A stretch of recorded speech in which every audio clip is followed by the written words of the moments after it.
사무엘상 14장 24절부터 34절까지 보겠습니다. 사무엘상 14장 24절부터 먼저 30절까지를 보겠습니다. 24절부터 사무엘상 14장 30절까지 24절 제가 봅니다. 이날에 같이 읽읍시다. 시작.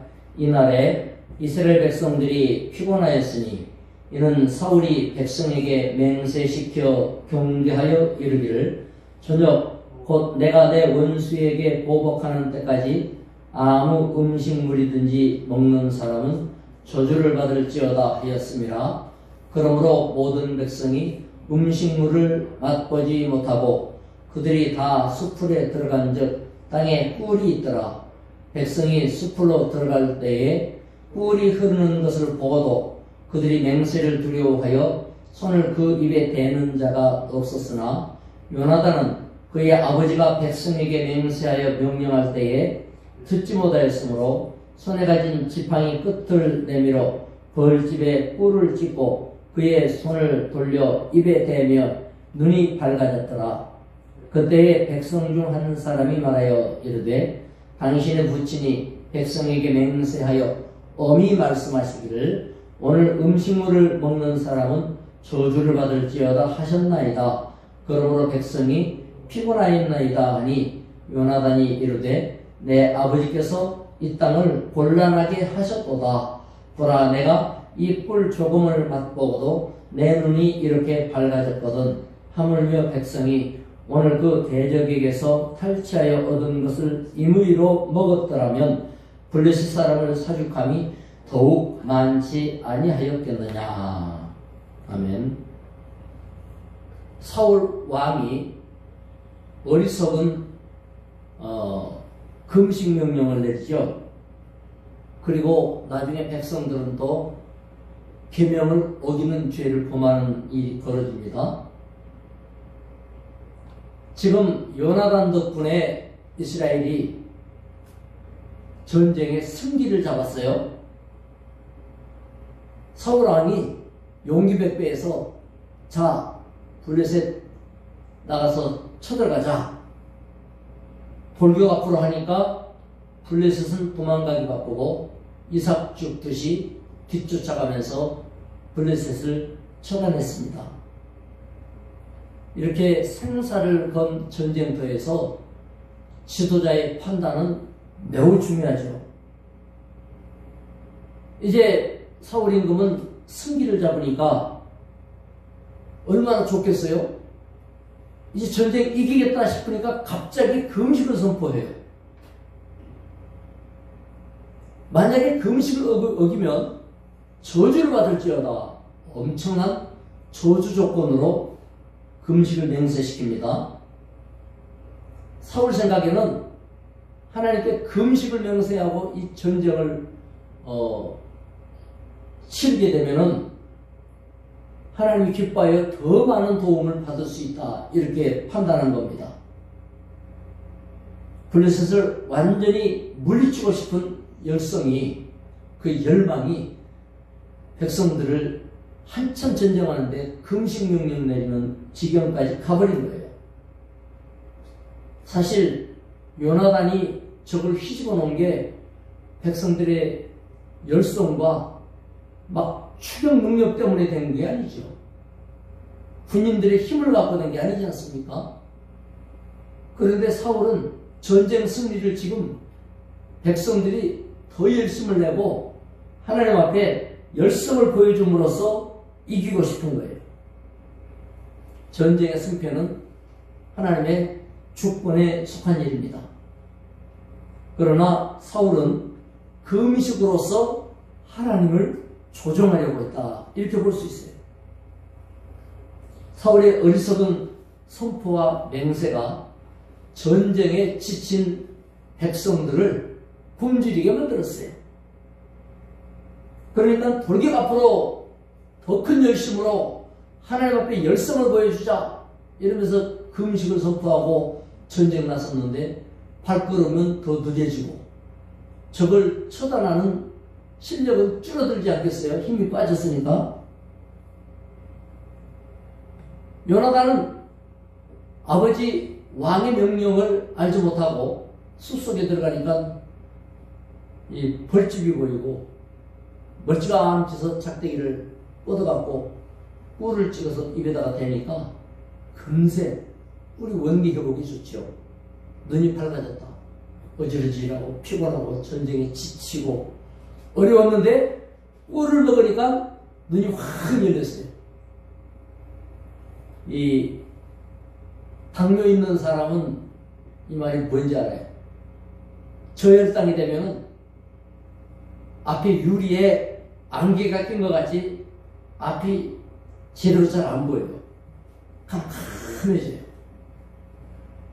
저혈당이 돼요. 혈당이 떨어져 버리고 고혈당으로 눈이 망가져도 그렇지만 혈당이 떨어져 버려도 이렇게 되는 거예요.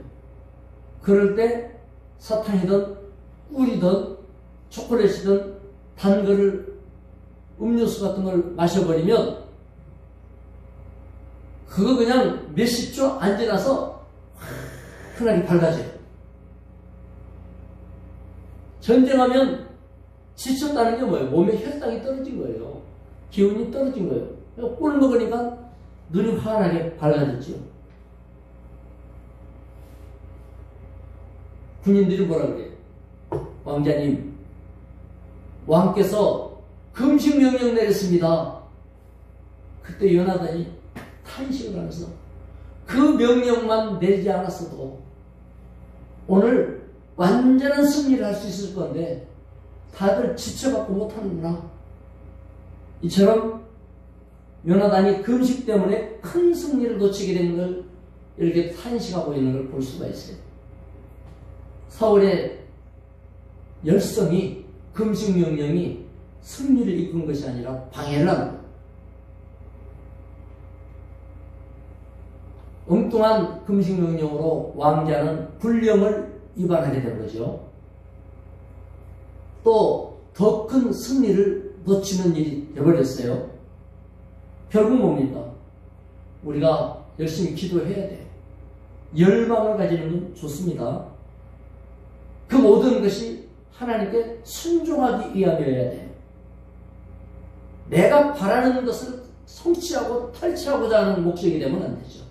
순종하고 싶은 열성이 나와야 되는데 사울은 지금 하나님께 순종하고자 금식을 명령한 것이 아니라 내 욕심을 이 기회에 채울 수 있구나. 그 열성으로 신앙을 이용한 거예요.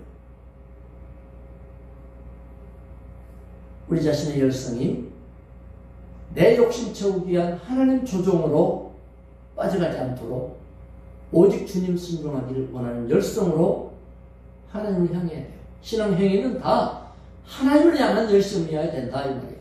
나머지는 하나님이 알아서 하실 거예요. 그의 나라와 그의 의를 구하는 데 열성을 내야 돼요. 이 모든 것을 더하는 데 열성을 내면 안 돼요. 사울은 거꾸로 가는 거예요. 31절로부터 35절 한번 읽어보겠습니다. 31절부터 시작. 그날의 백성이 사무엘상 14장 31절 시작.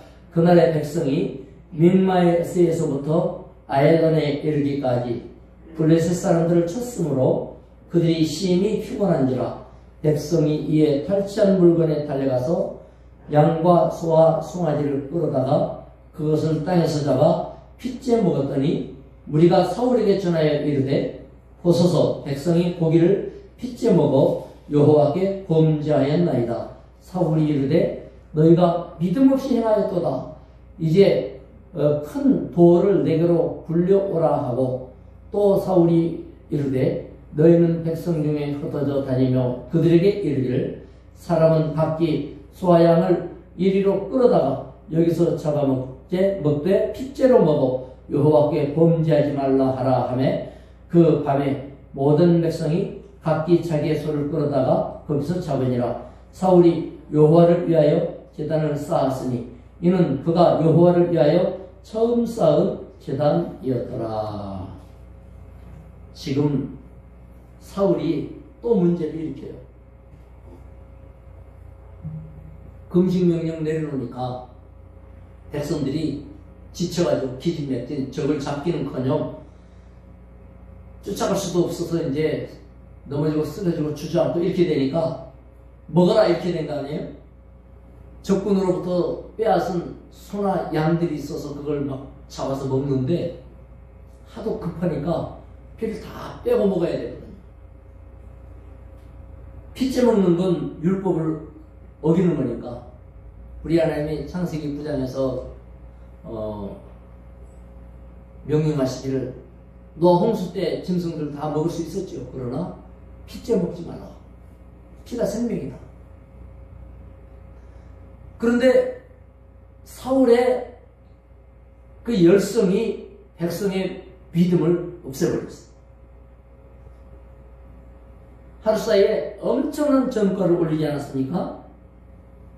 근데 종이 굶어놓으니까 더 이상 아무것도 하지 못하고 가축줄을 잡을 때 피를 뺄 시간이 없어요. 먹기 바빠요. 엄청난 범죄겠죠.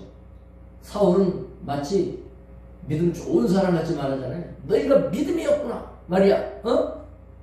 믿음으로 해야지 그거를 피째 먹느냐 라고 호통을 쳤지만 사울이 믿음으로 모든 것을 하지를 않은 거예요. 제일 믿음 없는 게 사울이에요. 사울이 첫 번째 제사를 드렸는데 소양을 끌어다가 이제 제단을 쌓았어요. 여호와를 위하여 처음 쌓은 제단이었더라. 지금 왕이 된 지가 언제인데 이제서야 첫 제단을 쌓았어요. 사울은 이처럼 열성을 냈는데 이 첫 제단도 온전한 제단을 쌓지 못한 거예요. 왜냐? 사무엘은 가버렸잖아요. 이제 너는 상대하지 않는다. 하나님을 말씀대로 섬기지 않고 내 멋대로 하나님을 대하는 것은 믿음이 아니다. 하나님은 딴 사람을 세울 거다. 그리고 아예 사울 상대하지 않고 가버렸잖아요. 예배를 제단을 사울이 쌓으면 안 되죠. 근데 사울은 지난번에도 한번 제단을 쌓았잖아요. 사무엘 못 기다리고 이번에도 지난번에는 사무엘이 준비시켜갖고 한 걸 사울이 해버린 거예요. 이번에는 사울이 자기가 준비해갖고 자기가 한 거예요. 그래서 사울이 한 것으로서는 첫 번째 거고 이래서 첫 제단부터 사울은 믿음 없이 엉터리 같은 제단을 쌓습니다. 얼마나 신앙적으로 엉터리인지 껍데기는 신앙을 표방하고 믿음을 가져야지 백성한테 얘기하고 맹세도 시키고 하나님을 내세웁니다마는 내용은 텅텅 비었어요. 중요한 결정을 할 때마다 믿음으로 해야 되는데 중요한 결정마다 딱 돌아보면 불신앙으로 결정한 일이 많아요. 우리도 돌아보면 그런 일이 많단 말이에요. 왜냐하면 믿음으로 결정하면 아무래도 손해가 되고 아무래도 어렵고 이렇게 계산되면 중요한 결정을 비신앙, 불신앙으로 결정한단 말이에요. 사울은 지금 그런 왕이에요. 우리의 중요한 결정은 또 우리의 열성은 신앙 원칙 안에서 있어야 됩니다. 신앙을 벗어나서 믿음을 저버리고 중요한 결정이나 열심을 내면 안 됩니다. 스스로의 열정에 취하다 보면 하나님의 세미한 말씀의 뜻을 저버려요. 왜냐하면 말씀은 은근히 속에 있고 내 눈에 보이는 건 와글와글 엄청난 소리로 왔다 갔다 하니까 그거 쳐다보기 바빠서 세미한 말씀의 소리를 귀담아 듣지 않게 돼 있어요. 오직 말씀에 바로 서야 돼요. 요즘에 유행하는 것이 이제 그 미니멀 라이프라고 했어요. 미니라는 게 조그맣잖아요. 미니. 삶에 최소화시킨다 해서 그런 집에 가보면 장롱도 없고 침대도 없고 텔레비전도 없고 그냥 방만 있어요. 그리고 최소한의 옷 몇 가지 입을 옆에 써놓고 벽에 걸어놓고 뭐 아무것도 없어요. 단순하게 살자. 이런 것이 유행인데 요새 젊은 사람들은 연애도 포기, 결혼도 포기, 출산도 포기. 그래서 다 포기한다 해갖고 M4 세대라 해서 포기하는 세대가 돼버렸어요. 근데 보면 중요한 걸 포기하는 거예요. 사실 안 중요한 걸 포기하는 그런 걸 가져야 되는데 중요한 건 포기하고 출세해야 되겠다. 또 잘 나가야 되겠다. 물질을 많이 추구하고 사회적인 성공을 해야 되겠다. 이런 건 절대 못 포기한다. 이렇게 하고 결혼, 출산 이런 건 포기하고 이게 거꾸로 됐어요. 하나님을 주인으로 모시려면 우리가 진짜 중요한 것 그렇게 포기할 것이 아니라 하나님께 맡겨야 되고요. 절대로 포기 못하는 거 있잖아요. 그런 건 마음으로 포기해버리고 하나님의 뜻을 구하는 일에 열성을 내면 더 나을 거 아니겠어요? 선수들이 경기할 때 몸에 힘주면 다친다 그래요. 권투할 때에도 힘줘 뻗으면 속도가 느려지고 상대한테 오히려 두들겨 맞아요. 그래서 힘 빼는데 3년이란 말이 있어요. 골프채 휘두를 때에도 힘줘서 휘두르면 속도가 느려지고 공이 맞아봤댔자 바로 앞에 떨어진대요. 몸에 힘을 다 빼고 휙 돌려치면 멀리 날아간대요. 하나님 믿을 때 사울은 너무 힘을 줘요. 하나님은 우리 자신이 나 자신을 하나님께 내어 맡기기를 원하고 있어요. 하나님이 마음대로 쓸 수 있도록. 근데 우리는 뻣뻣해갖고 내가 가고 싶은 쪽을 고집해서 하나님이 이끈 대로 안 가는 거예요. 사울의 성공은 겁니다. 오늘 기도를 통하여 우리의 삶을 하나님께 맡기고 주의 인도를 따라가면서 말씀에 귀 열려야 됩니다. 하나님께서 우리에게 진짜 믿음의 결정을 할 수 있도록 늘 성령의 감동함에 중심을 맡겨놓고 우리 영이 살아나는 귀한 날이 될 수 있기를 축원합니다. 기도하겠습니다.